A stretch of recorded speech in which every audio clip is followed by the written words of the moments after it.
Keempat, menurut saya ini butuh peran presiden. Presiden mengatakan kurang lebih begini, kalau dia ada yang tidak senang sama presiden, ya silakan tantang dia di 2029. Pernyataan ini bagi saya di titik tertentu mengkhawatirkan.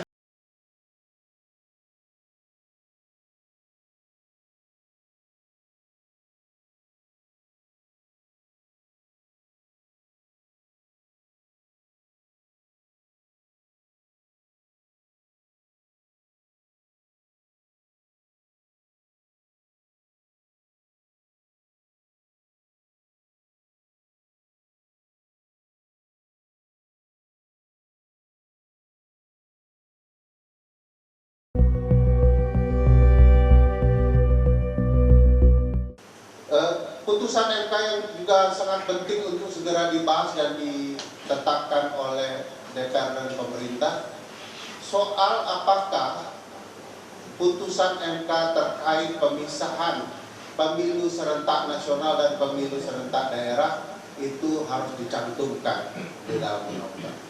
Pada dasarnya menurut hemat saya putusan MK itu sudah berlaku, mau tidak mau harus dipatuhi oleh siapapun, gitu ya.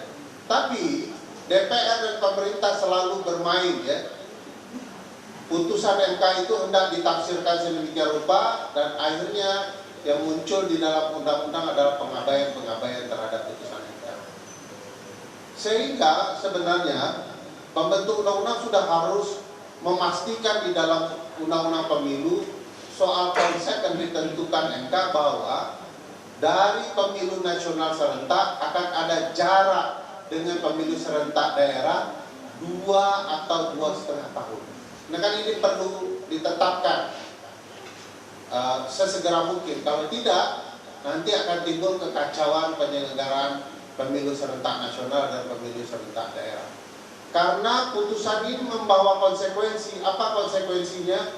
Apakah DPRD dan kepala daerah itu diperpanjang atau ada mekanisme yang lain?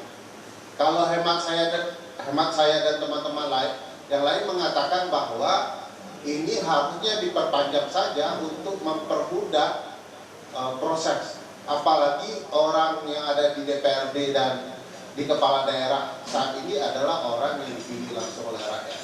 Sementara pemerintah dan DPR sedang mengintai bahwa anggota DPRD dan kepala daerah kalau bisa ditentukan penjabatnya oleh pemerintah pusat agar mereka bisa dikendalikan oleh pemerintah pusat. Nah ini problematika lagi.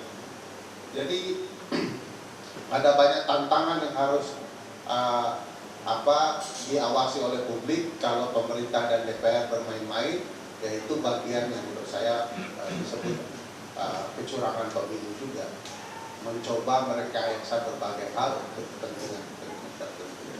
Ketiga, bagi saya yang perlu dihitung dan ditimbang di dalam undang-undang pemilu adalah memastikan segala aspek kecurangan yang terjadi pada pemilu 2024 bisa dicegah melalui undang-undang pemilu saat ini. Supaya kita tahu apakah pengalaman kita 2024 itu memberikan kita pembelajaran penting dalam segala aspek, termasuk juga proses pemilihan penyelenggara pemilu sebagai hulunya dan hilirnya perselisihan hasil pemilu di Mahkamah Konstitusi. Itu apa pembelajarannya di dalam undang-undang pemilu? Bagaimana mencegahnya?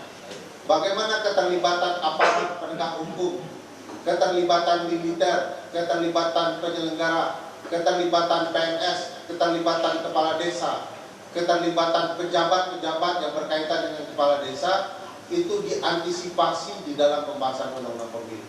Kalau tidak, kita hanya akan mengulang kecurangan lama menjadi kecurangan yang baru di tahun 2029 yang proses dan cara-caranya berubah sedikit 1-2 lah ya.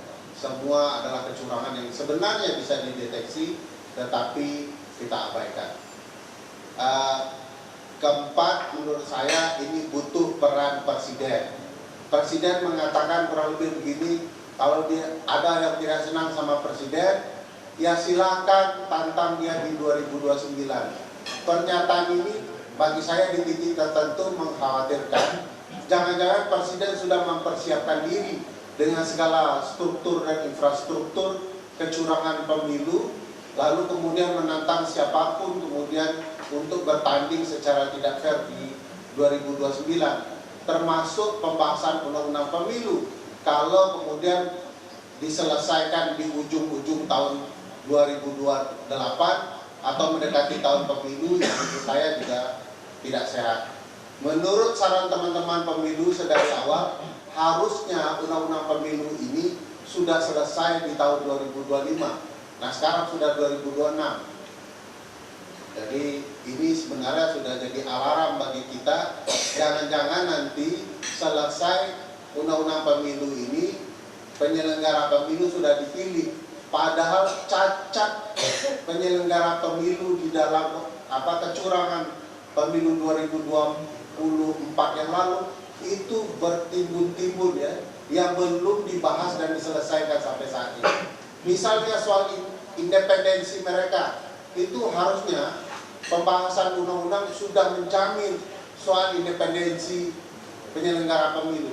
Jangan kemudian representasi ormas, kelompok agama tertentu, organisasi mahasiswa tertentu, kelompok politik tertentu kembali berulang. Jadi wasit kepemiluan kita sudah jelas berpihak karena berbagai kepentingan. Ini harus diselesaikan. Bagaimana mungkin pertandingan akan berjalan menarik dan baik kalau wasitnya adalah bagian dari kecurangan itu sendiri. Belum lagi kita tidak mempersiapkan penyelesaian soal penyelenggara pemilu sebagai pelaku kekerasan seksual dan lain-lain, ya, penikmat uang rakyat, ya, bawa naik pesawat pribadi mewah, naik helikopter, fasilitas mewah dan segala macamnya, ini belum diselesaikan. Bagaimana menjamin agar mereka tidak menggunakan uang rakyat untuk kepentingan menikmati kemewahan, tapi pastikan uang itu demi penyelenggaraan. Nah, ini belum dibahas sama sekali. Jadi kalau penyelenggaranya sudah busuk, sudah yakin saya bahwa pemilu juga akan seterusnya juga busuk. Bagaimana mungkin kita bisa meyakini penyelenggaraan bisa baik kalau penyelenggaranya tidak baik? Dan kita juga belum menyelesaikan bagaimana konsekuensi kalau ada aparat desa atau aparat kementerian yang dilibatkan di dalam kecurangan pemilu. Bagaimana dengan polisi, militer dan lain-lain yang dilibatkan dalam kecurangan pemilu? Ini nasibnya seperti apa? Bagaimana undang-undang ini bisa menjaminnya?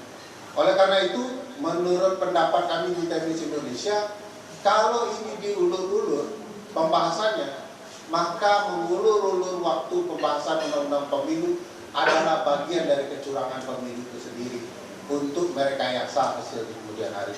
Saya pikir itu sebelum curhatnya berkepanjangan. Sekian, terima kasih.